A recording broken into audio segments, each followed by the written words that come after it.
No one has the monopoly of sanctions. When South Korea and Japan combined force with the United States to sanction China on advanced chip, it was a fair game, and everyone saw the development as a way to contain China's excess economic growth. Now China has overcome all the challenges of Western sanction and can now place its own sanction. This is why they are now concentrating on sanctioning South Korea on urea, which is a crucial chemical compound, also known as carbamide. China is the highest manufacturer of urea, so they can place export ban on the product. Stay with us to the end to find out what China is doing. Hello and welcome back to Innovative Check YouTube channel, where we delve into the innovative and transformative projects changing our world. If you're new to the channel and enjoy learning about innovation stories around the world, you've come to the right place. Please subscribe, like, and comment to help boost our videos on YouTube. In a significant development in international trade dynamics, China has recently suspended the processing of customs procedures for urea exports to South Korea. This action has prompted the South Korean government to actively seek clarity on the reasons behind this sudden halt. The Chinese customs authorities have stopped the export of urea, a crucial chemical compound, to South Korean companies, despite requests from Seoul for an explanation. The Chinese government has not yet provided an official stance on the matter. Just a quick reminder to hit the like button below. YouTube has been restricting my videos a lot recently because of bots, so your like does help out this video massively in terms of the algorithm in YouTube. The situation has led to the South Korean government convening an emergency meeting to assess and understand the implications of this unexpected move by China. A finance ministry official, in a statement to Yonhap news agency, mentioned that the government is actively looking into the situation, but is yet to receive a formal response from the Chinese authorities. The official emphasized the government's efforts in monitoring the country's urea solution inventory, indicating the seriousness with which this issue is being taken. A joint meeting that included representatives from the industry, finance, and foreign ministries was organized to deliberate on this issue.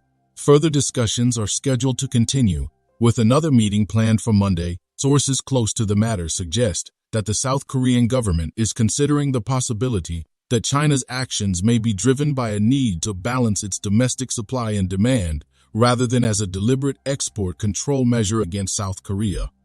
This development is particularly concerning for South Korea, considering the significant disruptions it faced in its logistics networks back in 2021. During that period, China had restricted its urea exports as part of a trade dispute with Australia, causing considerable challenges for South Korea. Currently, South Korea's urea inventory is believed to be sufficient for approximately 3 months, a calculation that takes into account planned imports from other countries such as Vietnam and Japan, excluding China. In response to a report by Bloomberg that suggested a potential disruption in urea supply due to China's restrictions, the Korean government has reassured that there will be no shortage of urea. The report had raised concerns about a repeat of the massive urea shortage crisis that South Korea experienced 2 years ago. According to this report, the Chinese government had directed fertilizer suppliers to stop urea exports following a spike in domestic prices, leading to speculations about possible supply disruptions. Urea plays a critical role in various industries, being an essential ingredient in the production of fertilizers and diesel exhaust fluid. For diesel engines, China, known as the world's largest urea supplier, had previously imposed export curbs on urea solutions in late 2021. This move had led to a significant supply shortage in Korea, severely impacting diesel car and truck drivers. However, the South Korean government is currently confident that the nation will not face urea shortages this time.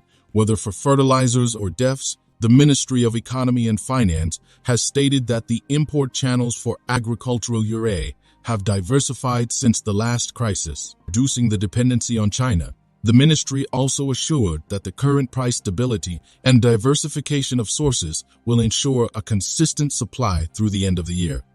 As per the Ministry of Economy and Finance, Korea's reliance on fertilizer urea from China has decreased significantly from 65% in 2021 to 17% in the current year. Countries like Qatar and Saudi Arabia now account for more than half of Korea's total fertilizer urea imports. Additionally, the Ministry of Trade, Industry and Energy has indicated that there have been no recent issues with the imports of automotive urea products, highlighting that Korea has sufficient reserves for about 60 days.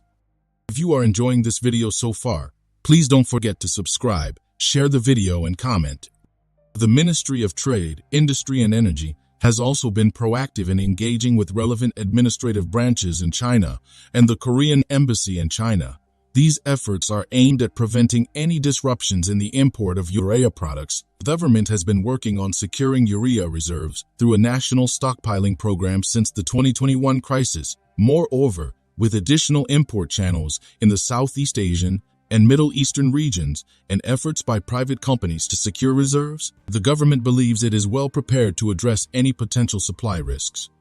While the Chinese authorities have not officially imposed restrictive measures on urea exports, a leading urea supplier in China announced in September its decision to reduce export volumes. This move is aimed at ensuring a stable domestic supply in China. In the wake of these developments, shares of urea-related companies in Korea have witnessed significant trading activity. Companies like Lot Fine Chemical and Shobi saw their stock prices increase notably, reflecting the market's response to these unfolding events. This situation underscores the complex interdependencies in global trade, particularly in essential commodities like urea. It also highlights the challenges that countries face in ensuring stable supply chains amidst geopolitical tensions and trade disputes.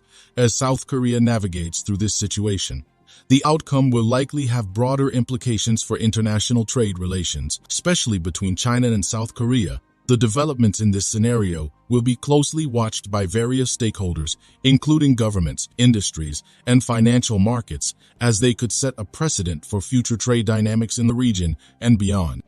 The current situation with China's suspension of urea exports to South Korea not only impacts the immediate supply chain concerns, but also has broader implications for international diplomatic relations. The decision by China is perceived by some analysts as a reaction to South Korea's support for the United States in various geopolitical matters, including the ongoing tensions in the South China Sea and issues related to Taiwan. This interpretation suggests a more complex backdrop to the urea export suspension, one that intertwines trade policy with broader geopolitical strategies. The dynamics of this situation are further complicated by the history of trade and political relations between China, South Korea, and the United States. South Korea, traditionally an ally of the U.S., finds itself in a delicate position, balancing its economic ties with China and its strategic alliances with the U.S. This incident may be indicative of China's willingness to use trade as a tool to exert pressure in pursuit of its broader geopolitical objectives. If you are enjoying this video so far, please don't forget to subscribe, share the video, and comment. From an economic perspective, the reliance on China for urea, a key industrial and agricultural input, has exposed vulnerabilities in South Korea's supply chain. The situation underscores the risks associated with dependency on a single major supplier, especially in a context where geopolitical tensions can influence trade decisions. It also highlights the importance of diversifying supply sources, a lesson that South Korea seems to have taken to heart following the urea shortage crisis in 2021. The response of the South Korean government to this challenge has been multifaceted. By reducing its dependency on Chinese urea and diversifying its sources, South Korea is not only addressing immediate supply chain concerns, but also strategically positioning itself to mitigate risks associated with geopolitical tensions. The government's engagement with countries in the Middle East and Southeast Asia for urea supplies is a clear indication of this strategy. In addition to diversifying supply sources, South Korea's emphasis on maintaining a strategic reserve of urea demonstrates a proactive approach to crisis management. This reserve is intended to buffer the country against supply disruptions, ensuring continuity in key industries that rely on urea. The move is not just a reaction to the current situation, but is part of a broader strategy to enhance national resilience in the face of global supply chain uncertainties. The developments in this scenario are also having an impact on the global urea market. The uncertainty surrounding China's urea exports is likely to cause fluctuations in global urea prices. Countries that are heavily dependent on Chinese urea could start seeking alternative sources, potentially leading to shifts in global trade patterns for this commodity. Additionally, the The situation might spur increased investment in Urea production capabilities in other countries as nations seek to reduce their dependency on a single supplier. For the global community, this incident serves as a reminder of the delicate balance that exists in international trade and the potential for geopolitical tensions to disrupt supply chains. It underscores the need for countries to develop strategies that not only address immediate supply chain vulnerabilities, but also consider long-term geopolitical risks. In the broader context, this situation is a reflection of the evolving nature of global power dynamics. China's emergence as a major economic power has given it significant leverage in international trade.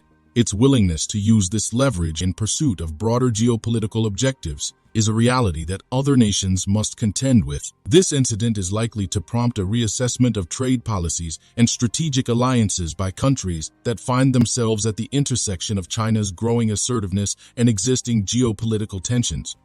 The urea export suspension by China is more than just a trade issue. It is a confluence of economics, politics, and strategy.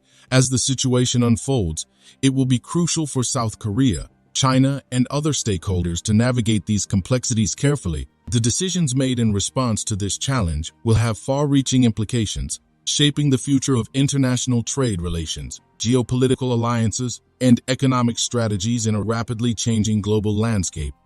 Thank you for your attention, and I welcome your thoughts and questions on this complex and vital subject. Do you want to watch more videos like this one? If yes, please like and share the video and subscribe to get exclusive videos about how phenomenally China is developing and growing its influence. Your subscriptions and likes motivate us to generate more content, so please keep supporting us. Check out this video showing on your screen right now, and I will see you on the other side.